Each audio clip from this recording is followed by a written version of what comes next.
Hi hello welcome to IPL special debate. IPL చివరి అంకానికి వచ్చింది. దాదాపు టాప్ 4 కన్ఫర్మ్ అయినాయి. దీంట్లో అనేక రకాల ఇఫ్స్ అండ్ బట్స్ ఇవన్నీ కూడా జరిగినాయి. మొత్తానికి రాయల్ ఛాలెంజర్స్ బెంగళూరు అట్లాగే మిగిలినటువంటి టీమ్స్ అన్నీ కూడా మంచి పెర్ఫార్మెన్స్ చేసినాయి.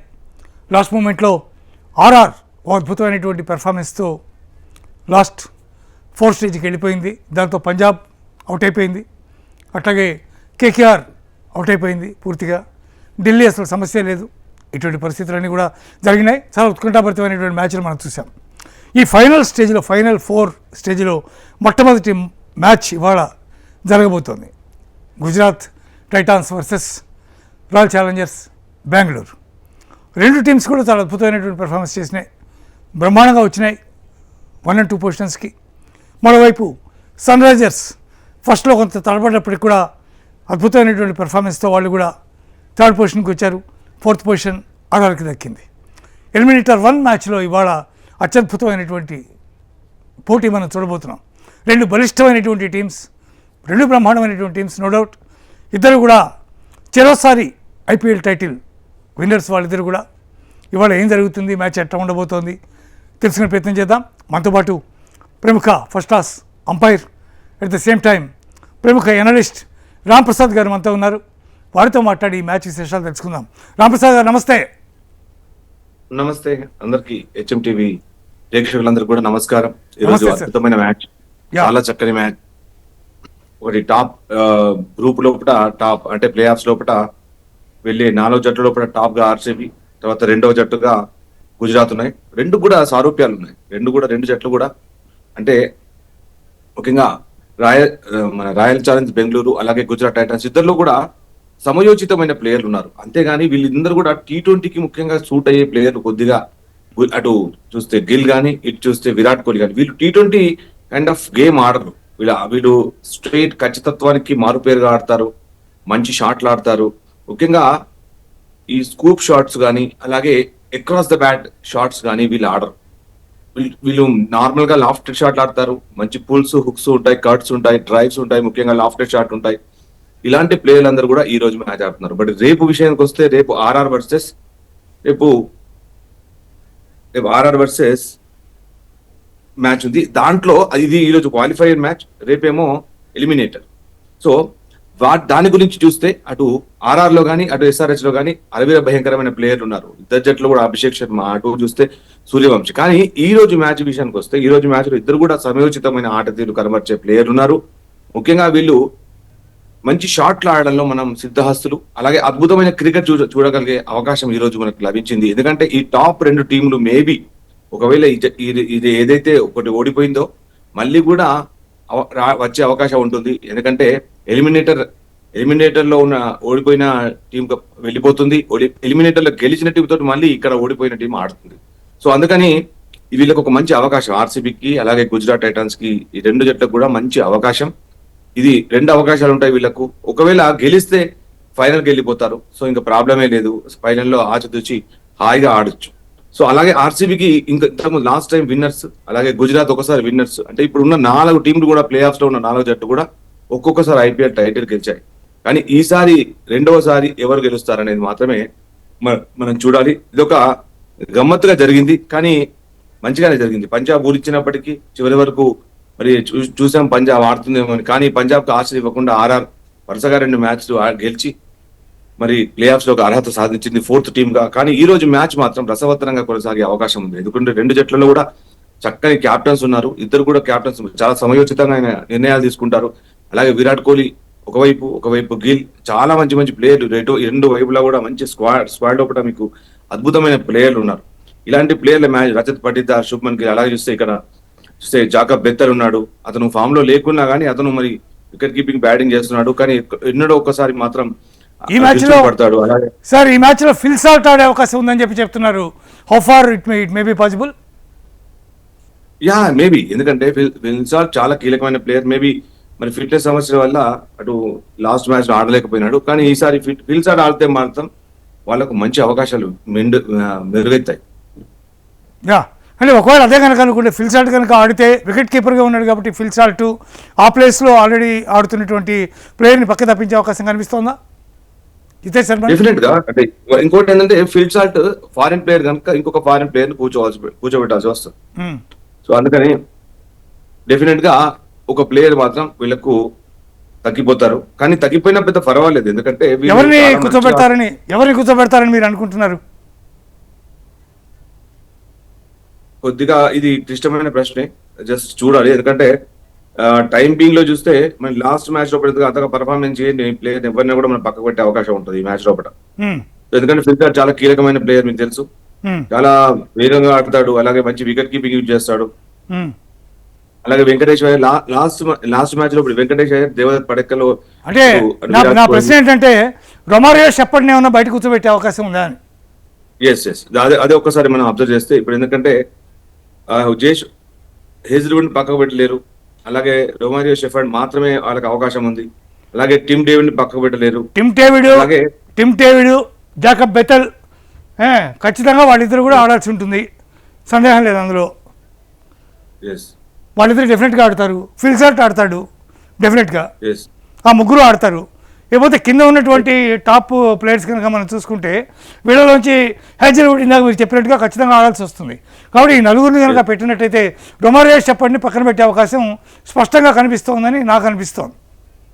ఎగ్జాక్ట్లీ పెడితే మాత్రం వాళ్ళు రొమారియో షెఫర్డ్ అంటే లాస్ట్ మ్యాచ్ లో చూస్తే మనం అటు లాస్ట్ మ్యాచ్ ఆడిన ప్లేయర్లు ఒక్కసారి మనం చూస్తే Venkatesh Iyer, Virat Kohli, Devdutt Padikkal, Rajat Patidar, Krunal Pandya, Tim David, Jitesh Sharma, Romario Shepherd, Bhuvneshwar Kumar, అలాగే Josh Hazlewood and Rasikh Salam.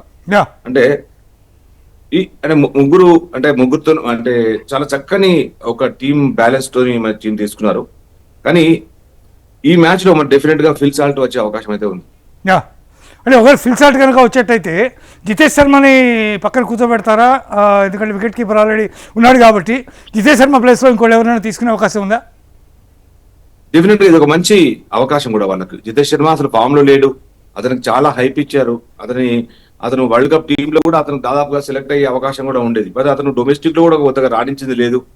But అతనికి అంటే మీన్స్ అవకాశాలు చాలా ఇచ్చారు, అతనికి ఇవ్వాల్సిన అవకాశాల కంటే చాలా ఎక్కువగా ఇచ్చారు. బట్ అతను నిరూపించుకోలేదు ఇప్పటి వరకు. అంటే మనమే ఒకసారి చూస్తే బ్యాట్స్మెన్ కనుక చూస్తే జోర్దాన్ కాక్స్ ఇంతవరకు పెద్దగా ఆడినట్టుగా లేదు, వికెట్ కీపర్ బ్యాటర్ అతను కూడా. కానీ జోర్దాన్ కాక్స్ కూడా వికెట్ కీపర్ కాబట్టి అతను తీసుకునే అవకాశం లేదు. దేవదత్ పడిక్కల్ పడక్కల్ కూడా కొన్ని మంచి ఇన్నింగ్స్ ఆడాడు ఇప్పుడు ఈ సీజన్ లో. పడక్కల్ చాలా చక్కని ఇన్నింగ్స్ ఆడాడు. అలాగే రజత్ పటిదార్ ప్రతి ఒక్క మ్యాచ్ కాకుండా కానీ ఆడిన మ్యాచ్ లో కూడా కొంచెం మంచి పర్ఫార్మెన్స్ చేశాడు, మ్యాచ్ విన్నింగ్ పర్ఫార్మెన్స్ చేశాడు కొన్ని. లేదా ఇంకో వేరే ఇంకో ఆల్రౌండర్ ఎవరైనా తీసుకునే అవకాశం కనిపిస్తుందా మీకు? ఇంకా తీసుకునే ఛాన్స్ లేదు. ఫిల్ సాల్ట్ ఒకవేళ ఫిట్ ఉంటే మాత్రం డెఫినెట్ గా ఫిల్ సాల్ట్ తీసుకుంటాం. అంటే ఫారినర్ కాకపోయినా కనీసం జితేష్ శర్మని డ్రాప్ చేస్తే ఆ ప్లేస్లో బ్యాట్స్మెన్ ప్రిఫర్ చేస్తారా, లేకపోతే ఒక ఆల్రౌండర్ ప్రిఫర్ చేస్తారని మీరు అనుకుంటున్నారా? ఆల్రౌండర్ కంటే వాళ్ళకి బ్యాటరే చాలా ముఖ్యం. ఎందుకంటే వాళ్ళకి చాలా ఆల్రౌండర్స్, వాళ్ళ బౌలింగ్ లైనప్ బాగుంది. వాళ్ళు బౌలింగ్ లైనప్ లో పెద్దగా వాళ్ళు భయపడాల్సిన అవసరం లేదు, బాధపడాల్సిన అవసరం లేదు. మంచి బౌలింగ్ లైనప్ ఉంది. రసిక్ సలాం కానీ, హేజల్వుడ్ కానీ, భువనేశ్వర్ కుమార్ కానీ, ఎందుకంటే మంచి బౌలింగ్ లైనప్ మనం ఎక్కడ చూడగలుగుతాం. సో ఇంత మంచి బౌలింగ్ ఉన్నప్పుడు వాళ్ళకి పెద్దగా లాస్ట్ మ్యాచ్ లో వాళ్ళు హెసారెస్ తో ఓడిపోయినారు, కానీ అది పెద్దగా ప్రభావం చూపలేదు. ఎందుకంటే అప్పటికే ఆర్సీబీ మరి నెంబర్ 1 పొజిషన్ కన్ఫర్మ్ అయిపోయింది. ఆ తర్వాత ఆ మ్యాచ్ లో మనం కనుక మనం చూసినట్టయితే ఏదైతే బౌలింగ్ లైనప్ భువనేశ్వర్ కుమార్, జోష్ హేజల్వుడ్, రసిక్ సలాం, సుయాన్ శర్మ, రొమారియో షెఫర్డ్, కృణాల్ పాండ్యా. దీంట్లో కృణాల్ పాండ్యా ఒక విధంగా రాణించలేదు, అలాగే సుయాన్ శర్మ కూడా మన బౌలింగ్ లో అంత గొప్పగా రాణించలేదు, అలాగే రొమారియో షెఫర్డ్ కూడా అంతగా రాణించలేదు. So Romario Shepherd compulsory bowling లో అతను బౌలింగ్ బ్యాటింగ్ రెండు కూడా చేయగలిగే సామర్థ్యం ఉంది రొమారియో షెఫర్డ్. అతనైతే ఖచ్చితంగా డ్రాప్ చేసి తీరాల్సిందే, ఎందుకంటే 4 ఫారిన్ ప్లేయర్స్ ని పెట్టుకోవాలి, అంత మించి పెట్టుకోకూడదు. ఈ కీలకమైన మ్యాచ్ లో రొమారియో షెఫర్డ్ ని డ్రాప్ చేసే సాహసం చేయకపోవచ్చు. మేబీ జితేష్ శర్మ డ్రాప్ చేసే అవకాశం ఉంటుంది. మరి అట్లాంటప్పుడు 5 ప్లేయర్స్ అవుతారు కదా, ఎలా తీసుకుంటారని మీరు అనుకుంటున్నారు? ఫిల్ సాల్ట్ లాస్ట్ మ్యాచ్ లోపల మీరు చూడండి, లాస్ట్ మ్యాచ్ లోపల ఆర్సీబీ ఆడిన మ్యాచ్ లోపల మనం చూస్తే వెంకటేష్ అయ్యర్, విరాట్ కోహ్లీ, దేవదత్ పడక్కల్, రజత్ పటిదార్, కృణాల్ పాండ్యా, టిమ్ డేవిడ్. ఇక్కడ టిమ్ డేవిడ్ ఒక్కరే ఫారినర్. తర్వాత రొమారియో షెఫర్డ్, అలాగే జోష్ హేజల్వుడ్, వీళ్ళు మాత్రమే ఆడారు. అంటే ముగ్గురు మాత్రమే ఆడారు లాస్ట్ మ్యాచ్ లోపల. సో జితేష్ శర్మను పక్కన పెడితే వాళ్ళకి పెద్దగా నష్టం అయ్యేది ఏం లేదు, ఇంకొక ఫారిన్ ప్లేయర్ ఆడొచ్చు. యా ఓకే సరే. కాబట్టి అంటే మీ ఉద్దేశంలో రొమారియో షెఫర్డ్ని ఖచ్చితంగా పక్కన పెడతారు. ఇంకోటి ఏంటంటే ఓపెనింగ్ వెంకటేష్ అయ్యర్ మొట్టమొదటిసారిగా ఈ టోర్నమెంట్లో చాలా అద్భుతమైనటువంటి పెర్ఫామ్ చేశాడు. యాక్చువల్గా లాస్ట్ మ్యాచ్ ఓపెన్ చేశాడు, 19 బాల్స్ లో 44 రన్స్ చేశాడు, 4 4 4 6 తోటి. చాలా అద్భుతంగా పెర్ఫామ్ చేశాడు. యాక్చువల్గా వెంకటేష్ అయ్యర్ ఇటీవల కాలంలో విఫలమవుతూ వచ్చాడు కంటిన్యూస్గా. లాస్ట్ ఐపీఎల్ కూడా పెద్ద పెర్ఫార్మెన్స్ లేదు. అయినప్పటికీ కూడా వెంకటేష్ ప్రసాద్ మీద వాళ్ళు వెంకటేష్ అయ్యర్ మీద వాళ్ళు నమ్మకం పెట్టి తీసుకున్నారు. దానికి తగ్గట్టుగా రాణించలేదు ఇంతకాలం. లాస్ట్ మ్యాచ్లో మాత్రం అద్భుతమైనటువంటి పెర్ఫామ్ చేశాడు. కాబట్టి ఇవాళ కూడా వెంకటేష్ అయ్యరే ఓపెన్ చేసే అవకాశం కనిపిస్తుందా? అటు వాళ్ళకంటే బెస్ట్ ఆప్షన్ అయితే వాళ్ళకు ఫిల్ సాల్ట్, తర్వాత వెంకటేష్ అయ్యర్. మేబీ వెంకటేష్ అయ్యర్ని 1 డౌన్ గా పంపించే అవకాశం మనం కొట్టిపారేయాలి. ఎందుకంటే వెంకటేష్ అయ్యర్ లాస్ట్, ఎందుకంటే right hand left hand combination ఒకటి బాగుంటుంది. Venkatesh Iyer left hander, Virat Kohli right hander. Maybe Virat Kohli కూడా 1 డౌన్ ఓపెనింగ్ కాకుండా 1 డౌన్ రావచ్చు. దేవదత్ పడకర్ ఎలాగో ఎక్కడైనా బాగానే ఆడుతున్నాడు కనుక, అతను కొంచెం వేగంగానే ఆడుతున్నాడు కనుక అతన్ని కొంచెం వెనుక జరపచ్చు. అలాగా రజత్ పటిదార్ ఉన్నాడు, అతను వేగంగా ఆడే ప్లేయరే.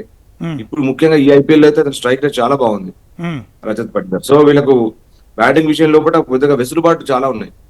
వెంకటేష్ అయ్యర్ని, విరాట్ కోహ్లీని కొనసాగించే అవకాశం ఉంది. ఫిల్సాట్ ఒకవేళ త్వరగా వికెట్ పడితే ఫిల్సాట్ వస్తాడు, లేదంటే ఫిల్సాట్ 1 డౌన్ ఆడచ్చు. ఎందుకంటే ఫిల్సాట్ ఏంటంటే ముఖ్యంగా పవర్ ప్లేని అద్భుతంగా ఉపయోగించుకుంటూ మరి పరుగు సాధించగలిగే బ్యాటర్. అతను చాలా వేగంగా పరుగు సాధించాడు. మీకు చూడండి లాస్ట్ ఐపీఎల్ సీజన్ లో కూడా ఫిల్సాట్ చాలా కీలకమైన ఇన్నింగ్స్ ఆడాడు. ముఖ్యంగా రాయల్ ఛాలెంజర్స్ బెంగళూరు అంటే ఆర్సీబీ గెలవడంలో ప్రముఖ పాత్ర లాస్ట్ టైం మరి ఫిల్సాట్ ఉంది, మనం కాదనలేదు, నిజం అది. సో అలాగే విరాట్ కోహ్లీ ఎంత బాగా ఆడాడో, రజత్ పటిదార్ ఎంత బాగా ఆడాడో, మిగతా బౌలర్లు ఎంత చేశారు. అలాగే రొమారియో షెఫర్డ్ చాలా కీలకమైన బౌలర్ కూడా అతను. ఎందుకంటే అతను స్లో డెలివరీ, వైవిధ్యమైన బంతులు బౌలింగ్ చేయగలిగే సామర్థ్యం రొమారియో షెఫర్డ్. అలాగే కీలకమైన లాస్ట్ లో, ఎందుకంటే బ్యాటర్ ఎవరైనా ఫెయిల్ అయినా కానీ రొమారియో షెఫర్డ్ తన వంతు పాత్ర పోషిస్తాడు. కనీసం కీలకమైన ఒక 30 నుంచి 40 రన్లు చివరిలో సాధించగలిగే బ్యాటర్స్ అతను. కానీ మీరు ఒక్క విషయం మీరు గమనించారో లేదో, ఈ టోర్నమెంట్లో ఇప్పటి వరకు జరిగినంత వరకు కూడా ఈ ఫాస్ట్ బౌలర్స్ ఎవరైతే స్లో బంతులు వేస్తారో, అట్లాగే స్పిన్నర్స్ ఎవరైతే మిస్టీరియస్గా ఉన్నారో, వాళ్ళందరినీ ఐపీఎల్లో ఆడే చాలామంది ప్లేయర్లు దాదాపు అర్థం చేసుకున్నట్టుగా కనిపిస్తుంది. అంటే వాళ్ళ బౌలింగ్ ఎట్లా ఉంటుంది అనేది బాగా అర్థం చేసుకుని స్లో బాల్స్ వేసినా, లేదా మిస్టరీ చేసేవాళ్ళు స్పిన్నర్స్లో ఎవరైనా ఉంటే వాళ్ళు వేసినటువంటి బాల్స్ని కూడా భారీగా షాట్లు కొడుతున్నటువంటి పరిస్థితి కనిపిస్తుంది మనకి. కాబట్టి స్లో బాల్ సిస్టమ్ అనేది ఎంతవరకు దీంట్లో ఈసారి కీలక పాత్ర పోషించే అవకాశం ఉంది ఈ మ్యాచ్లో? సో ఇప్పుడు ఏంటంటే సార్, ప్రతి డెవలప్మెంట్ అంటే బౌలింగ్ లో మార్పులు వచ్చినట్టే బ్యాటింగ్ లో కూడా మార్పులు వస్తాయి. ఇప్పుడు ఎవరైతే ముఖ్యంగా మీకు తెలుసు, కొంతమంది బౌలర్లు, ఇండియన్ బౌలర్లు కూడా రెగ్యులర్ గా స్లో బాల్స్ వేస్తారు, అప్పుడప్పుడు మాత్రమే పేస్ తో బౌలింగ్ ఇస్తారు. మీకు హైదరాబాద్ బౌలర్ మీకు చెప్తాను పేరు కూడా. సో వీళ్ళు ఏంటంటే బౌలర్ స్లో బాల్ వేస్తున్నట్టు తెలవకూడదు, బ్యాటర్ బౌల్తా కొట్టియాలి. కానీ కొంతమంది అదే విధమైన బౌలింగ్ చేసే వరకు వాళ్ళకి అలవాటు పడిపోతుంది. అలాగే దాన్ని ప్రాక్టీస్ కూడా చేయిస్తారు. ఆ ప్రాక్టీస్ చేసే దశ లోపల ఈ బౌలర్లని వీళ్ళను రీడ్ చేయడం అనేది కొంచెం సులభం అవుతుంది. అలాగని ప్రతి మ్యాచ్ లో కూడా వీళ్ళకి ఇంత ఈజీగా కాదు. ఎందుకంటే బ్యాటర్ కి ఒకటే బాల్ కి మరి వికెట్, ఒకసారి వికెట్ కోల్పోయినాడంటే అతనికి చాలా కష్టం. అలాగే బౌలర్ కి చాలా ఎక్కువ బాల్స్ ఉంటాయి వికెట్ తీయడానికి. సో అందుకని బ్యాటర్ మాక్సిమం డేట్ చేయడు. ముఖ్యంగా మీరు చూడండి, సునీల్ నారాయణ్ అలాగే వరుణ్ చక్రవర్తిని వీళ్ళని ఆడే క్రమం లోపల బ్యాటర్స్ అంత ఈజీగా డేర్ చేయరు. ఎంత వాళ్ళు పరుగులు ఇచ్చినా లూజ్ బాల్స్ మాత్రమే పని చేస్తారు తప్ప ఒక ముందుకెళ్ళి ఆడే ప్రయత్నం కానీ, లేదంటే అంతకుముందు షాట్ ప్రిపేర్ అయ్యి ఈ వైపు షాట్ కొడదాం అనుకునేంత ఈజీ కాదు, సులభతరం కాదు వీళ్ళ బౌలింగ్. సునీల్ నారాయణ చూడండి, మిస్టరీగా ఫస్ట్ లో చాలా బాగా వేశాడు, ఫస్ట్ 5 మ్యాచెస్ చాలా బాగా వేశాడు. తర్వాత మధ్యలో గాడి తప్పాడు, తర్వాత మళ్ళీ రీసెంట్ గా అంటే వాళ్ళు ఎప్పటికైనా అంటే బయటకే వెళ్ళిపోయారు, కానీ కీలకమైన సమయంలో అతను బౌలింగ్ చేశాడు. Even last 17th, 18th, 19th over కూడా అతను బౌలింగ్ చేయడం మనం చూసాం. అంటే ఏంటంటే కొంచెం అనుకూలిస్తే, అంటే పిచ్ అనుకూలిస్తే గానీ, ఆ మ్యాచ్ లో మీరు చూడండి ముంబై వర్సెస్ కోల్కతా మ్యాచ్ లోపల ఆ మ్యాచ్ చాలా తక్కువ పరుగులు వచ్చినాయి, అలాగే కోల్కతా గెలిచింది కూడా. కానీ ఏంటంటే అక్కడ పిచెస్ ని బట్టి కూడా మరి బౌలర్లు తమకు తాము వైవిధ్య భరితమైన బౌలింగ్ చేసే అవకాశం ఉంటది. అలాగే మిస్టరీ స్పిన్నర్స్ అటువంటి వరుణ్ చక్రవర్తి గానీ, సునీల్ నారాయణ ఆడడం అంత ఈజీ కాదు. బట్ ఏదైనా సరే ఈ సందర్భం ఏంటంటే పరుగులు సాధించవచ్చు, కానీ అదే విధంగా వికెట్ కూడా పారేసుకున్నారు. ఓకే. ఇక్కడ మనకు చాలా కీలకమైన బ్యాటర్స్ అనేది అంటే ఓపెనింగ్ బ్యాటర్స్ కానీ మిడిల్ ఆర్డర్ బ్యాటర్స్ చాలా కీలకం. వాళ్ళ వికెట్ కోల్పోకూడదు. వికెట్ కోల్పోతే రన్ రేట్ పడిపోతుంది. కొత్తగా వచ్చిన బ్యాటర్స్ మళ్ళీ కొన్ని బాల్స్ తింటాడు. దాని తర్వాత రన్ రేట్ స్లో అవుతుంది. సో అదే కంటిన్యూస్ ఫ్లో ఉండాలంటే వాళ్ళు వికెట్ ఇవ్వకుండా ఆడడం అనేది ముఖ్యం. ఇప్పుడు ఒక బౌలర్ 20 పరుగులు ఇచ్చి 40 రన్స్ ఇచ్చి ఒక వికెట్ తీసాడంటే ఒక్కొక్క సందర్భంలో గెలిచినట్టే లెక్క. అవును, అవును. ఓకే. గుజరాత్ టైటన్స్ కనుక తీసుకుంటే మనం చాలా అద్భుతమైనటువంటి బ్యాటింగ్ పెర్ఫార్మెన్స్ చేస్తున్నారు వాళ్ళు. ఒక శుభ్మన్ గిల్ చాలా గొప్ప ఫామ్లో ఉన్నాడు. At the same time Sai Sudarshan చాలా అద్భుతంగా ఆడుతున్నటువంటి పరిస్థితి. జోస్ బట్లర్ కూడా మంచి ఫామ్లోకి వచ్చాడు. బ్రహ్మాండమైనటువంటి బ్యాటింగ్ ఆర్డర్ వాళ్ళకి కనిపిస్తోంది. అటుగా బౌలింగ్లో రషీద్ ఖాన్ మళ్ళీ తన పూర్వపు వైభవాన్ని కొంతవరకు తెచ్చుకున్నట్టుగా మనకి అనిపిస్తుంది. ఎట్లా ఉంటుంది వాళ్ళ బ్యాటింగ్ లైన్ పెట్టా ఉందని మీరు అనుకుంటున్నారు? గుజరాత్ బ్యాటింగ్ లో కూడా పెద్దగా అంటే వాళ్ళు కొత్తగా నేర్చుకోవాల్సింది ఏం లేదు. గుజరాత్ లో కూడా అటు సాయి సుదర్శన్ కానీ అటు గిల్ కానీ చాలా చాలా చక్కని ఇన్నింగ్స్ ఆడారు. లాస్ట్ మ్యాచ్ వాళ్ళు కూడా గెలిచి వాళ్ళు ధీటుగా రెండో స్థానంలోకి వెళ్ళిపోయినారు. సో మీరు లాస్ట్ మ్యాచ్ కనుక చూస్తే కూడా సాయి సుదర్శన్ 84 రన్స్ చేశాడు 53 బాల్స్ లో 7 4s 4 6s తో.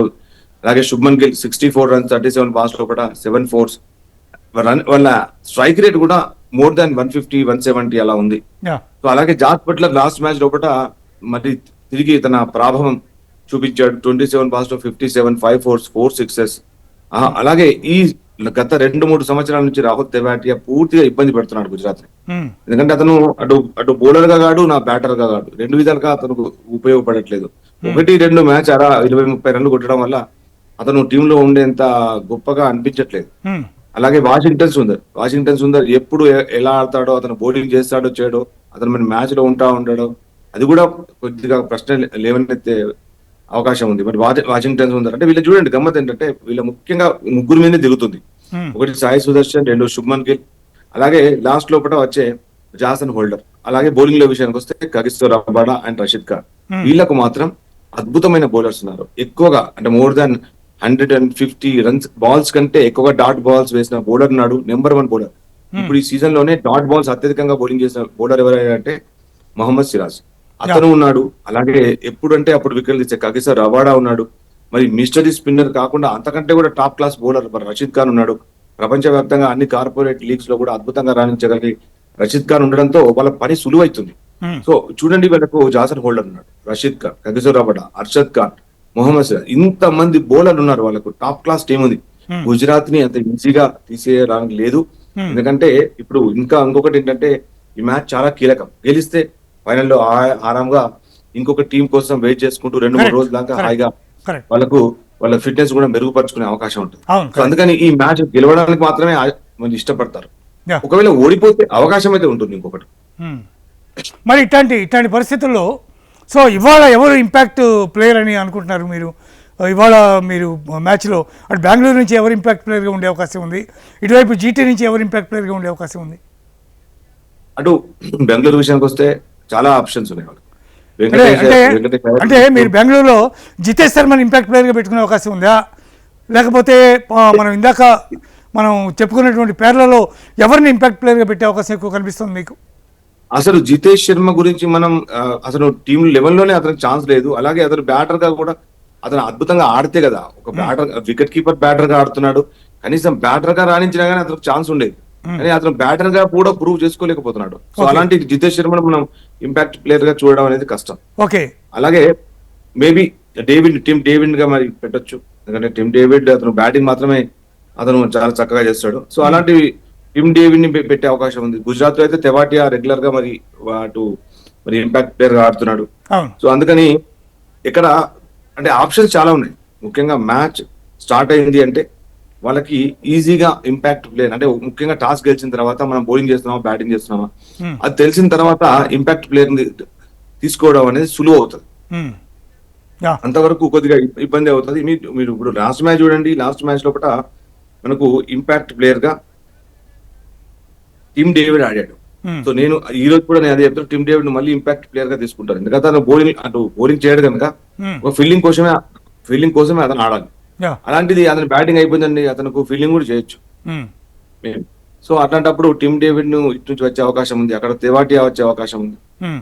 సో ఇంకా కూడా ఏమైనా మార్పులు వస్తే చెప్పలేము, ఎందుకంటే టీమ్ లోపల చాలా మంది ప్లేయర్ ఉన్నారు, ముఖ్యంగా భువనేశ్వర్ కుమార్ ఉన్నారు. Example Bhuvneshwar Kumar he can only bowl, అవును. బ్యాటింగ్ లో ఎప్పుడో ఈసారి కొంచెం బ్యాటింగ్ లో కూడా చక్కగా రాణించాడు అనుకోండి, but Bhuvneshwar Kumar mostly he's a bowler. So ఆ మ్యాచ్ ఒక మ్యాచ్ అలాగే అతనే ఎవరైతే- గెలిపించాడు కదా సార్ మీకు, సో Exactly. అతనే గెలిపించాడు Exactly. యాక్చువల్గా.